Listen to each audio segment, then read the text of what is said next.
Армысыздар. Қазақтың ұлттық аспабы домбыраның жасалу жолын көрсетемін. Алдымен каналыма тіркеліп, лайк басып, комментарий жазып, қоңыраушаны міндетті түрде басып кетейік. Алдымен A4 форматтағы қағазға үлгісін жасап аламыз. Домбыраның қағазды екі бүктеп, домбыраның жарты бөлігін саламыз. Келесі жағына да салып алуға болады, себебі қиған кезде ыңғайлы болу үшін, екі жаққа бірдей түсу үшін. Осыны қиып аламыз.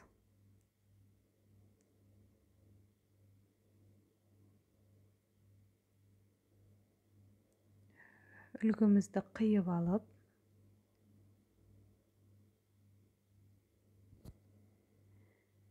екі бүктеп қиып алуға болады, немесе жеке-жеке дара-дара да қиып алуға болады. Өздеріңіздің ыңғайларыңызға қарайсыздар.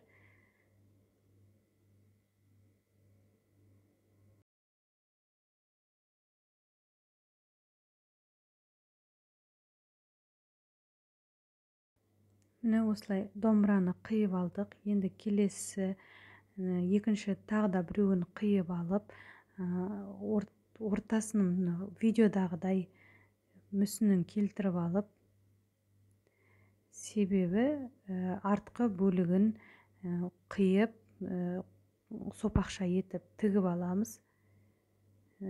Арты томпайып тұру үшін, домбыраның арты доғалдау болып келеді ғой, солай томпайып тұру үшін артқы бөлігін осылай лекаласын осылай сызып аламыз. Видеодан жақсылап қараңыздар, түсінесіздер.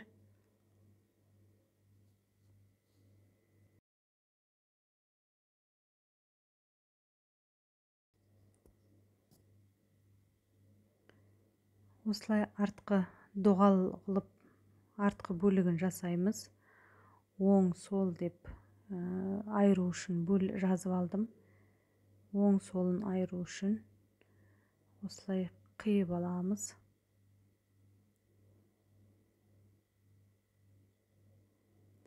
Астыңғы бөлігінде қиып аламыз.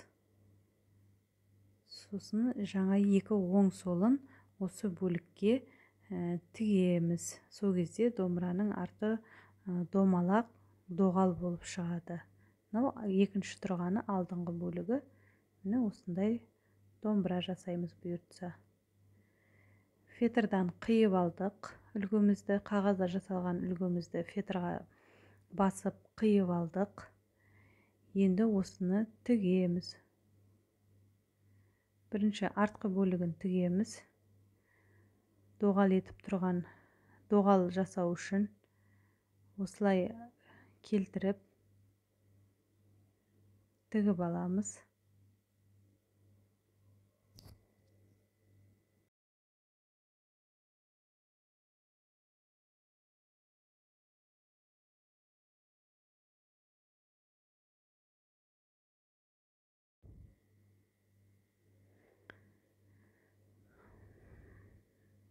Бір-біріне келтіріп артқы бөлігін тігіп жатырмыз. Тігілу жолын өздеріңіздің ыңғайларыңызға қарап, қандай әдіспен тігесіздер, өздеріңіз білесіздер.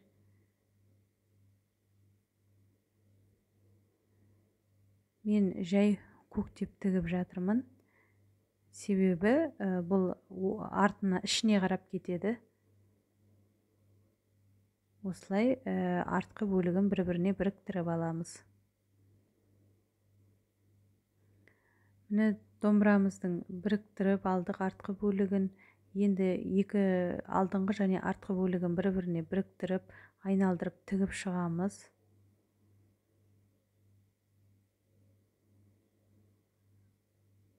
Айналдырып тігіп,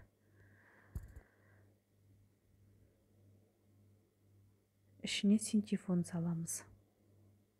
Қазір оның да жасалу жолын көрсетемін, синтефон салу жолын.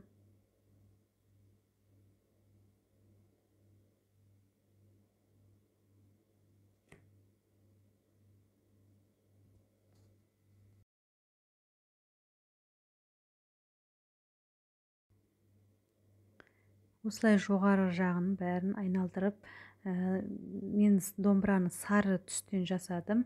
Сондықтан сыртын айналдырып тіккенде сары жіппен тігіп жатырмын. Домбыраның бетін қазір әсемдейміз. Міне енді синтефонды алып, кішкене түтіп алып, менің синтефоным қазір дайын түтіліп тұр. Соны осылай домбыраның ішіне салып шығамыз. Ең бірінші жоғарғы жағына, егер қолмен кірілмей жатса, қайшымен немесе ұшты нәрсемен, сызғышпен тығыздап жіберу керек. Осылай барлық жеріне синтефонды салып шығамыз. Домбыра томпайып, қатты болып, ұстауға өте ыңғайлы болып тұрады.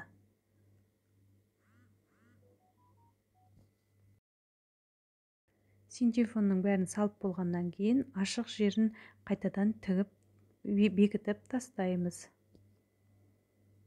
Енді домбыраның құлағын жасаймыз. Міне осындай етіп жасап алдым. Онда айналдырып тігіп, ішіне синтефон салып, осылай біріктіріп тігіп қоямыз.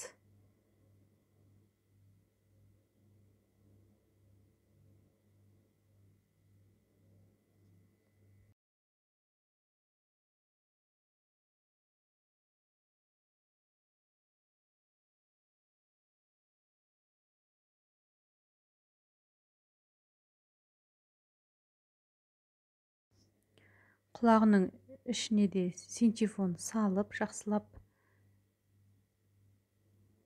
синтефонды түтіп саламыз. Осылай салып, осы жерге қадап тігеміз, бірге біріктіріп тігеміз.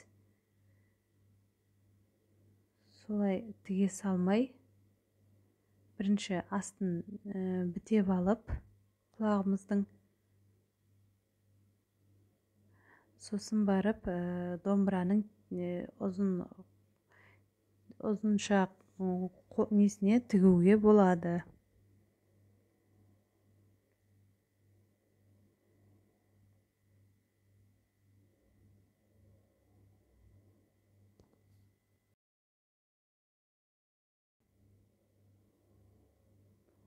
Осылай ашық жерін тігіп шығамыз, айналдырып.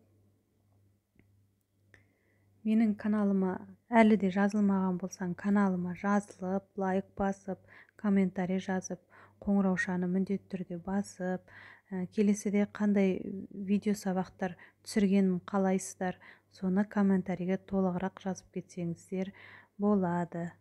Міндетті түрде комментарийні оқып, сіздердің тілектеріңізді орындауға тырысамын. Құлағын астын бітеп тігіп алдық. Енді домбыра құлағын бір-біріне жабыстырамыз. Жабыстырып тігіп шығамыз, бекітіп бір-біріне.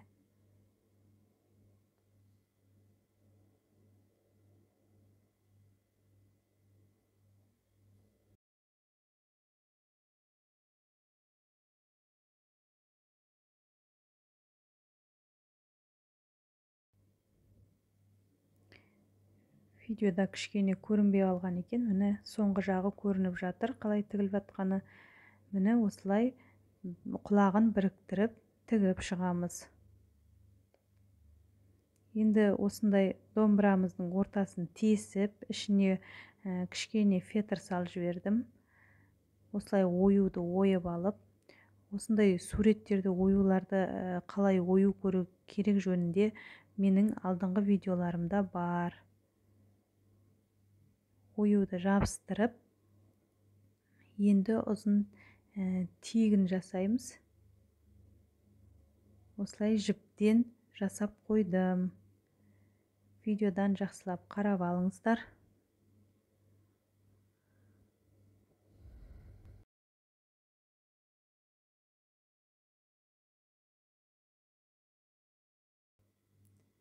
Міне осылай тегін жасап жатырмын. Ана жоғар жағындағы құлағында кішкене бұрап тұратын құлағы болады ғой, соны жіпті қайта түйіншіктеп домалақ жасап қойдым. Осылай міне видеодан қараңыздар, міне осылай сол кезде жер томпиып домалақ болып тұрады.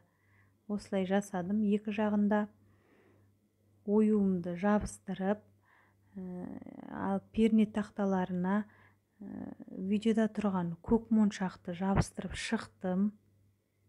Көк моншақ, ақ моншақтан қарағанда көк моншақ әдемі көрінді, сондықтан көк моншақты жабыстырдым. Оны ыстық клеймен жабыстырдым.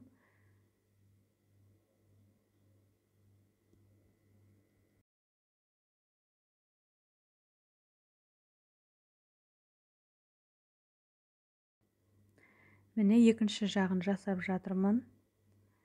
Түйіншектеп домалақ құлағын бұрайтын құлағы бар ғой домбыраның, соны жасап жатырмын. Қайта түйіншектеп